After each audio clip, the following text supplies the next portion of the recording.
Seja bem-vindo ao nosso campus online e agora nós vamos começar uma nova série de 6 encontros. Nós vamos ter 6 vídeos trabalhando a questão da fé a partir de personagens bíblicos, porque nós estamos começando o ano e nós precisamos falar sobre fé, porque fé é aquilo que Deus coloca em nosso coração e nós precisamos agir e pensar assim. O primeiro personagem hoje nós vamos trabalhar Abraão. Por que Abraão? Porque ele é conhecido como o pai da fé. O nome da nossa série se chama O Poder Transformador da Fé e hoje nós vamos crer pelo poder da fé e ver isso através de Abraão. O nosso texto está em Gênesis capítulo 12, do versículo 1 ao versículo 20. É o momento em que Deus chama Abraão. O que acontece ali? Abraão é um cara normal, vive a sua vidinha lá em Ur dos Caldeus e de repente Deus vem, fala com ele e ele escuta a voz de Deus e Deus diz: olha, saia do seu povo, saia do seu lugar e vá para um lugar que eu ainda vou lhe mostrar e farei de você uma grande nação, você abençoará as pessoas. O texto diz que Abraão acredita nisso, pega as suas coisas e junta a sua família e se põe a caminhar. E no meio desse caminho ele leva um sobrinho dele e no caminho de repente há uma fome nessa terra onde ele está andando, vagando, e nessa fome ele vai para o Egito. No Egito ele tem um problema, sua mulher é muito bonita, então ele fica com medo de chegar lá com uma gata e os caras matarem ele e ficarem com ela. Então ele pede para sua esposa, um cara muito esperto, diga que nós somos irmãos e quando a gente chegar lá os caras vão me tratar bem. E é o que acontece, ela acaba indo para a corte do faraó como mais uma de suas concubinas e Abraão fica sem problema nenhum, ninguém quer matar ele. Só que acontece que Deus joga uma praga em cima do faraó e dos seus servos e ele vai tirar satisfações com Abraão e Abraão acaba contando: essa aqui é realmente a minha esposa. Então o faraó fica muito bravo, dá muitos presentes para ele, muitas coisas e manda ele embora e Abraão vai seguir a sua vida, aquilo que ele tinha acertado com Deus. Qual que é a questão aqui? O que isso nos traz de importante?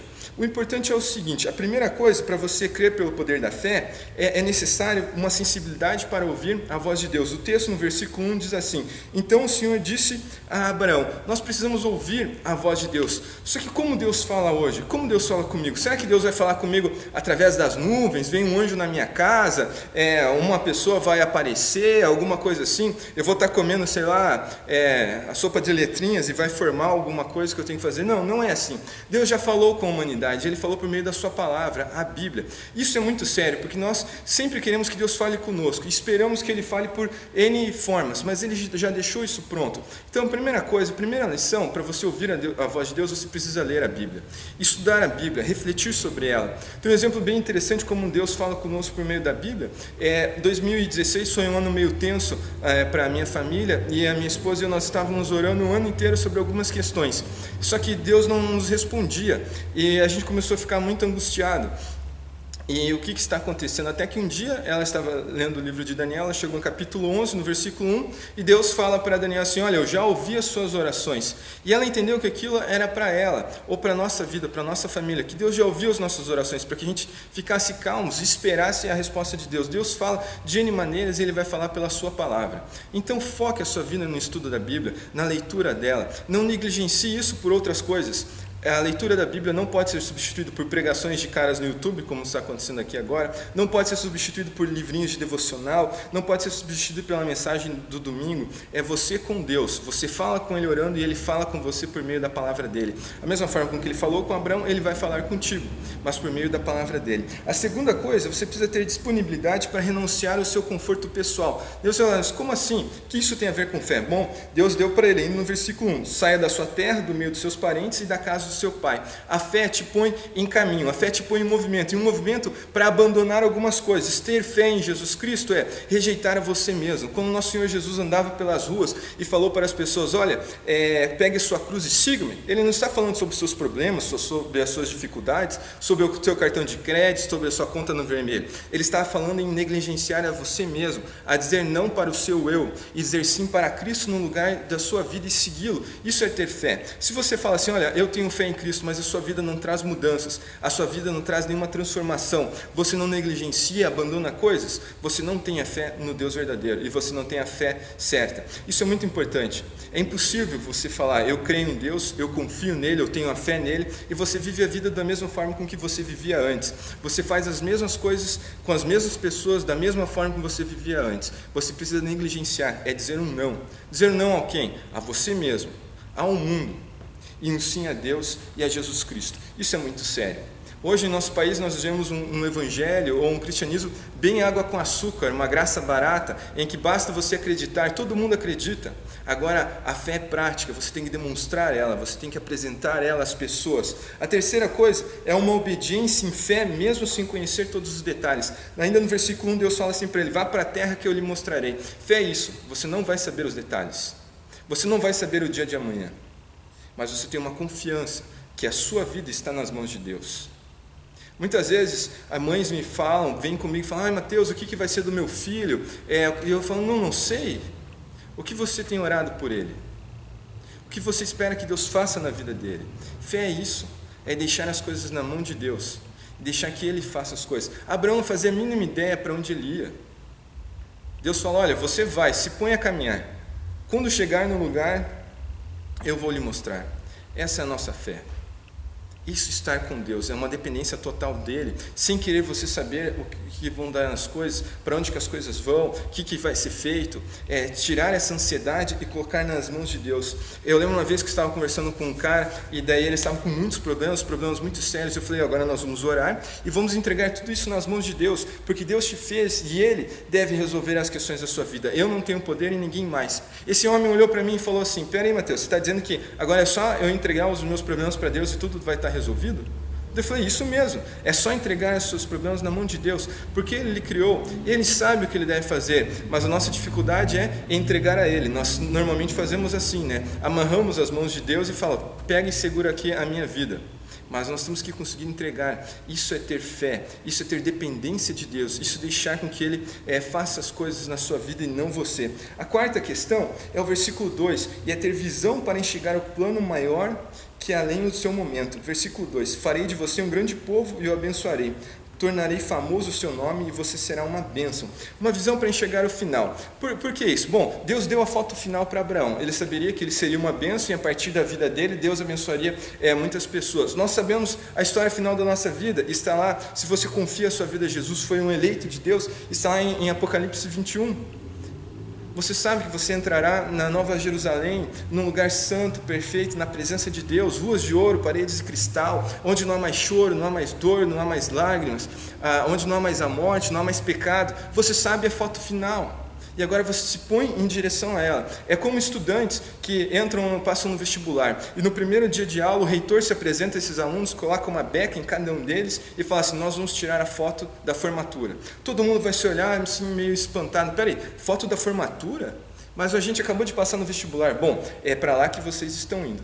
A foto final. E cada um desses alunos ganha essa foto da formatura e agora fica com isso nas suas mãos. E toda vez que vem uma DP, toda vez que vem uma prova difícil, toda vez que estão bombando em cálculo 4, os caras olham aquela foto e falam: é para esse lugar que eu estou indo. E se motivam a andar assim. Nós temos que ter uma fé nesse sentido, que nos motiva a andar e seguir em frente ao reino celestial, ao reino do nosso Deus. É para lá que nós estamos indo. Você não está indo para morar numa casa na praia, você não está indo para se aposentar ou depois ser levado pelos seus filhos num lar de idosos. Você está indo a caminho dos céus, da cidade santa, da Nova Jerusalém, e é para lá que você vai. Então foque isso na sua vida. Muitas pessoas vão perder tudo que tem porque focaram naquilo que é errado. Não se esqueça, mortalha não tem bolso.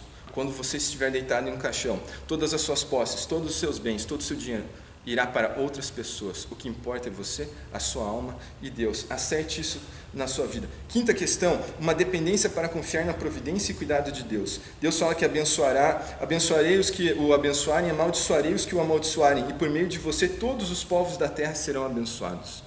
Essa dependência de Deus para confiar nele. E aí nós somos pegos muitas vezes, porque nós temos uma dificuldade muito grande de depender. Nós somos criados em nossa cultura para não depender, para sermos independentes. Você é uma boa pessoa quando você já saiu de casa, paga as suas contas, paga o seu carro, paga a sua luz, paga a sua casa, e você não precisa de nada e de nem ninguém. Esse é uma grande mentira que Satanás coloca nas nossas vidas. Nós sempre dependemos de nosso Deus, nós sempre dependemos da providência dele. O salário que você recebeu não é seu, foi Deus que lhe deu. Você fala: mas foi pelo meu esforço, pelo meu trabalho. Não, pela graça de Deus que permitiu que você tivesse esforço e um trabalho. Toda a nossa vida deve ser centrada em Deus, e Deus é o grande doador de que emanam todas as coisas.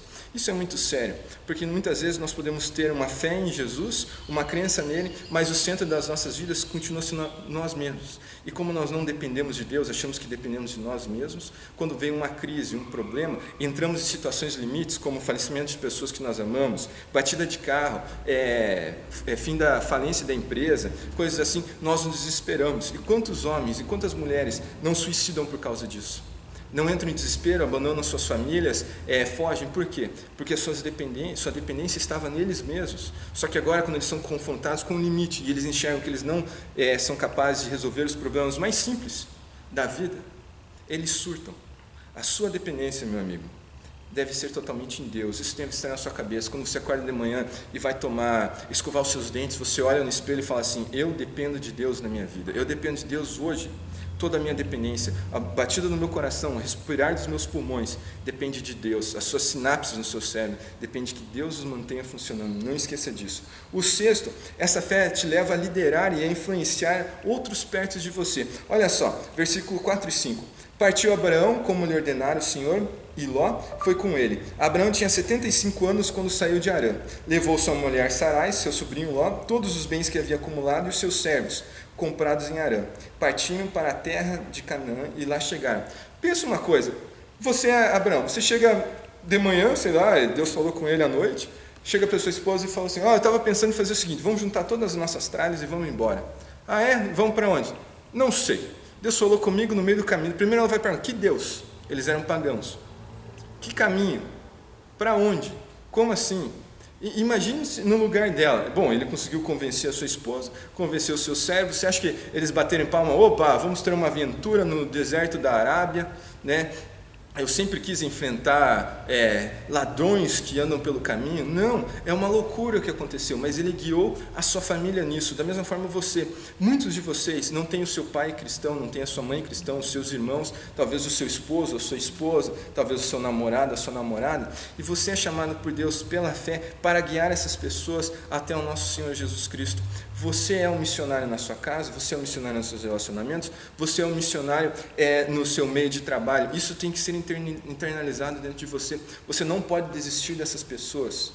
Quantos filhos dão um bom testemunho fora de casa, mas quando estão dentro de casa não dão, ou pais? Isso ainda afasta ainda mais a sua família de uma ideia de um dia poder estar reunidos debaixo da mão poderosa do nosso Deus. Isso deve ser levado muito a sério. Você foi chamado para guiar pessoas, mostrar o caminho. Essa é a grande comissão de Jesus. Vão, por onde vocês estiverem, preguem o Evangelho. E você está em casa, você deve pregar o Evangelho na sua casa. Você deve ser esse testemunho na vida dos seus pais, para poder realmente apontar o caminho para o nosso Jesus Cristo, para influenciá-los a conhecer a Deus, a conhecer a Jesus. Quantos namoros não são esses namoros que o pessoal fala, namoro missionário? O cara começa a namorar uma pessoa não crente, mas as suas ações não são como de um namorado cristão, mas são de qualquer cara, qualquer tipo de pessoa. E daí você começa a dar uma de arame liso, gosta da sua namorada, lá no interior arame liso é assim: cerca o gado, mas não fura o couro. E qual é a diferença da sua atitude para de um outro cara? O que nas suas atitudes você pode apontar ou levar a Jesus Cristo? Isso em todas as áreas da sua vida. Comece a refletir um pouco. Pense que, da mesma forma que Deus falou com Abraão, Ele está falando com você e hoje pela palavra dele, e você lê esse texto e fala assim: caramba, velho, o meu testemunho é uma jossa, eu não estou levando ninguém para lugar nenhum, pelo contrário, estou afastando as pessoas de Deus, porque a hora que elas olham para mim e pensam: meu, se esse cara é cristão, isso eu não quero ser. Se arrependa, que ainda dá tempo de mudar, ainda dá tempo de transformar as pessoas ao seu redor, mudar o seu testemunho. A sétima lição está lá no versículo 6, que é um foco para não desistir da jornada. Abraão atravessou a terra até o lugar do carvalho Moré, em Siquém. Naquela época os cananeus habitavam essa terra. Ele andou 800 quilômetros. Em pleno deserto, sol escaldante, falta de água, uma multidão de pessoas com ele, muitas coisas. Ele teve foco para não desistir. E muitas vezes na nossa caminhada cristã nós temos a tendência de desistir.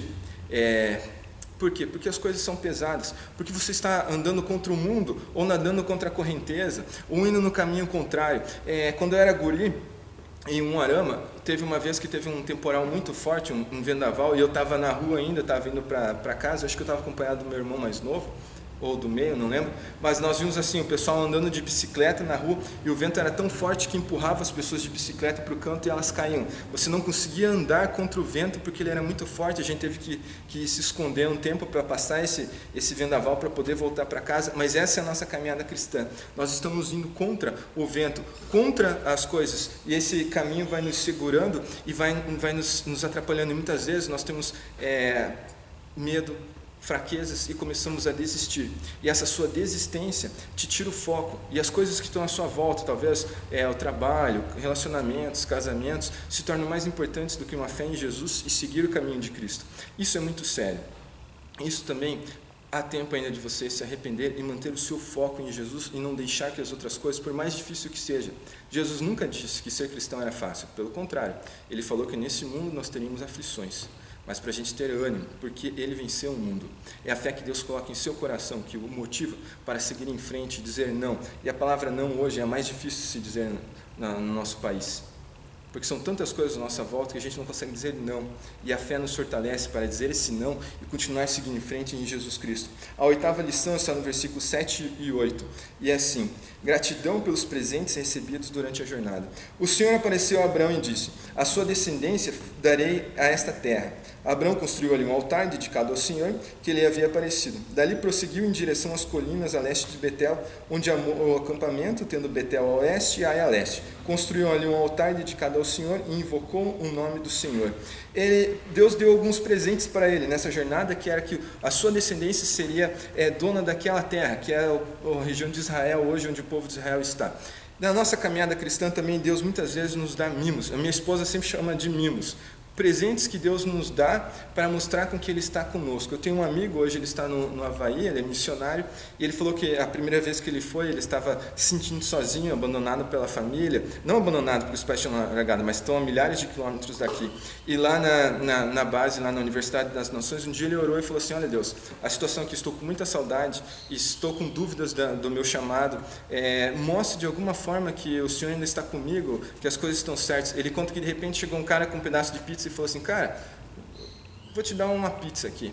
E ele ganhou uma pizza, comeu, um outro dia um outro deu um outro presente. São coisas que nós vemos que Deus está na nossa vida, e são mimos. Eu tenho a minha esposa e eu, nós estávamos orando um bom tempo para mudar de casa, mas nós não tínhamos condições de ter uma casa melhor ou alguma coisa assim, até que uma pessoa nos fez um preço absurdamente barato para abençoar as nossas vidas, em uma casa muito boa.